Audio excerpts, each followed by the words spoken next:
Mwanangu Fumo. Poa shwari mambo. Yaje? Kwanza Safi tu mambo eh. kesho vipi? Mbona umechili una harakati vifaa nini hujaenda site?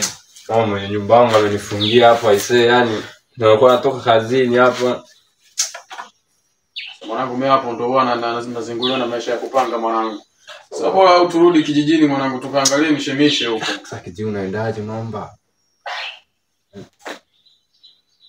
Kuna sio issue kuendaje yani. Yeye mwanangu sina hata 100. Kwa nini anaishi mbali na hapo mwanangu? Mama mwenye nyumba yuko mtaa fulani hapo, mtaa wa pili jirani hapo yani. Kesi ishakuwa ngumu hii.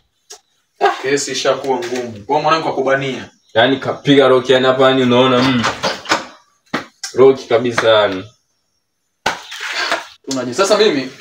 Wangu ulikuwa unakuja kwako. Ndio. Sio nakumbuka ile deni mwanangu nilokupa. Nimekukopesha mwanangu. Ni mwenyewe nina misala huko. Naona hata mimi mwenyewe natoka job hapa na job yenyewe ndio hivyo. Mwenye nyumba yangu fungia. Sawa.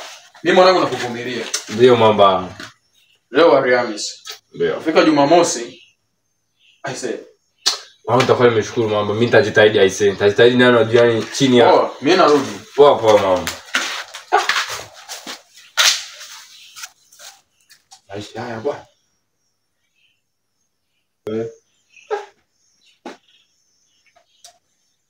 Mama mwenye madai ya kodi.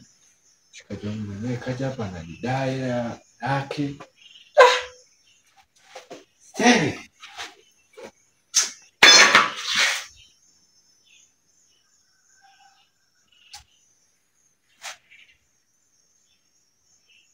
Tunafanyaje hapa?